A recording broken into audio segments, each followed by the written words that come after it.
Hai adik-adik sekalian, kembali lagi dengan kakak di sini. Nah, di sini kakak akan memberikan materi, yaitu materi tentang IPA.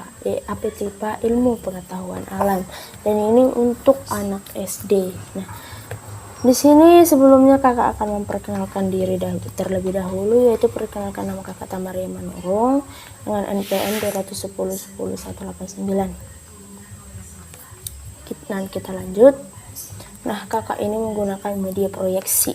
Apa itu media proyeksi? Nah, media proyeksi itu adalah media visual yang dapat digunakan dengan bantuan proyektor, yaitu perhatikan gimana proyektor. Proyektor itu kayak seperti infocus yang sering mungkin digunakan di sekolah untuk menampilkan ke dinding gitu loh. Jadi layar yang ada di laptop kakak yang bisa ada di dinding. Nah, itu kalau kita menjelaskannya di dalam sekolah. Nah, di mana media proyeksi membutuhkan alat elektroniknya itu infocus itu. Nah, untuk menampilkan informasi atau sebuah pesan. Dan akan kita lanjut. Apa itu kelebihannya? Nah, kelebihannya itu membantu menimbulkan pengertian dan ingatan yang kuat pada pesan yang disampaikan dan dapat menggunakan unsur suara. Apalagi kita yang di masa COVID yang masih daring atau online. Nah, dengan cara ini sangat membantu untuk adik-adik bisa dapat mengerti pembelajaran ini, tidak hanya monoton dalam membaca. Yang kedua, merangsang minat perhatian peserta didik dengan warna dan gambar yang konkret. Mungkin adik-adik sekalian dapat tertarik melihat materi yang akan kakak jelaskan ini. Nah, selanjutnya, guru dapat merevisi program slide sesuai dengan kebutuhan karena filmnya terpisah. Nah, di sini kakak yang berperan sebagai calon guru dapat merevisi program-programnya, seperti kakak dapat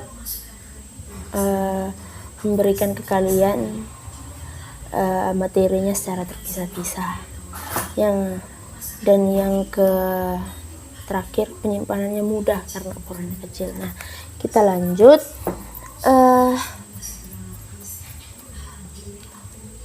Yang pertama itu ada simbol ini. Maka simbol ini kembali pembahasan. Ini simbol untuk melanjut ke slide selanjutnya. Dan ini yang kuning simbol untuk yang sebelumnya, dan ini N untuk mengakhiri presentasi kita. Nah, kita lanjut. Kita ke pembahasan. Kita ke pengertian ekosistem.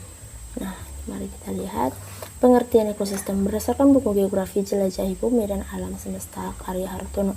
Ekosistem dijelaskan sebagai hubungan timbal balik antara manusia dan lingkungannya, di mana manusia merupakan bagian integral dari ekosistem tempat hidupnya. Nah, selanjutnya, ekosistem biotik. Biotik merupakan komponen lingkungan hidup dari sekumpulan makhluk hidup atau organisme yang ada di lingkungan sekitar makhluk hidup tersebut, dapat digolongkan berdasarkan jenis-jenis tertentu. Nah, komponen biotik itu meliputi manusia, hewan, tumbuhan, atau yang disebut makhluk hidup. Kita lanjut ke ekosistem abiotik. Apa itu abiotik? Abiotik adalah istilah yang biasanya dipakai sebagai menyebut suatu yang tidak hidup atau benda-benda mati. Komponen abiotik merupakan komponen penyusunan ekosistem yang terdiri dari benda-benda tidak hidup. Kita lanjut. Fungsi dari ekosistem abiotik dan biotik. Nah, fungsi biotik makhluk hidup berdasarkan ukuran digolongkan menjadi mikroorganisme atau makroorganisme. Mikroorganisme adalah organisme yang berukuran sangat kecil sehingga untuk mengamatinya diperlukan alat bantuan. Sementara mikroorganisme adalah makhluk pengurai yang berukuran besar, seperti tikus, kecoa, dan cacing. Dikutip dan ini berdasarkan peran dan fungsinya. Ada 3 macam, yaitu produsen, konsumen,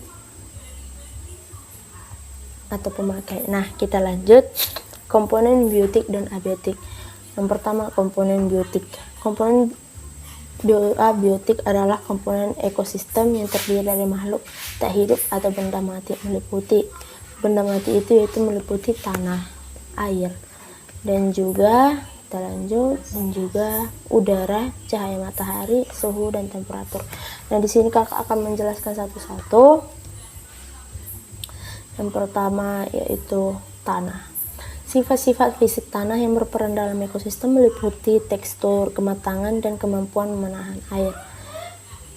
Dan persediaan air di permukaan tanah akan dipengaruhi kehidupan tumbuhan dan hewan. Hal itu penting karena air itu sebagai sumber hidup.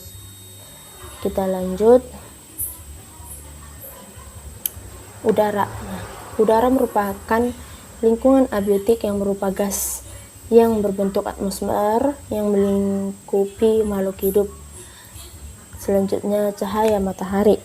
Cahaya matahari merupakan sumber energi utama bagi kehidupan bumi ini. Salah satunya sebagai faktor utama yang diperlukan dalam proses fotosintesis. Nah, yang selanjutnya suhu dan temperatur. Setiap makhluk hidup memerlukan suhu yang optimal untuk kegiatan metabolisme perkembangannya ya. Kita lanjut. Komponen biotik. Nah, komponen biotik berdasarkan peranannya komponen biotik dalam ekosistem dibedakan menjadi 3, yaitu 1. Produsen, 2. Konsumen, 3. Penguraian. Pertama, produsen. Produsen itu adalah makhluk hidup yang membuat makanan sendiri dengan bantuan sinar matahari melalui proses sintesis, contohnya semua tumbuhan. Nah, konsumen itu adalah makhluk hidup yang tidak dapat membuat makanan sendiri dan menggunakan makanan yang dihasilkan oleh produsen baik secara langsung maupun tidak langsung, misalnya hewan dan manusia. Yang ketiga yaitu penguraian. Penguraian atau dekomposer adalah organisme yang menguraikan organik yang berasal dari dan membusukkan dari organik, seperti itu. Dia seperti menguraikan atau menghancurkan gitu ya. Terus kita lanjut lagi ke hubungan abiotik dan biotik dalam ekosistem. Nah, dalam ekosistem, organisme dalam komunitas berkembang bersama-sama dengan lingkungan fisik sebagai suatu sistem. Nah, dalam skema sederhana dapat dilihat bahwa organisme akan beradaptasi dengan lingkungan fisik. Sebaliknya, organisme juga memengaruhi fisik untuk bertahan hidup. Nah, akan kita lanjut lagi. Nah, kita akan lanjut, yaitu hubungan abiotik dan biotik dalam ekosistem. Nah ya, dalam ekosistem, organisme dalam komunitas berkembang bersama-sama dengan lingkungan fisik sebagai suatu sistem. Dalam skema sederhana dapat dilihat bahwa organisme akan beradaptasi dengan lingkungan fisik. Sebaliknya juga, organisme juga memengaruhi lingkungan fisik untuk dapat bertahan hidup. Kita lanjut, yaitu dilihat dari sifatnya. Komponen biotik dapat dibedakan, yaitu antara lain autotrof.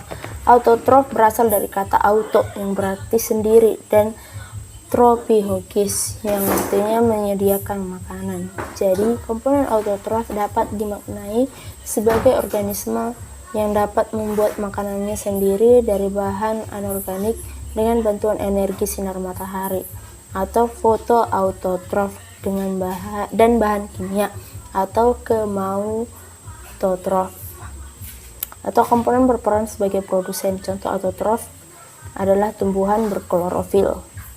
Selanjutnya, heterotrof. Tadi autotrof, sekarang heterotrof.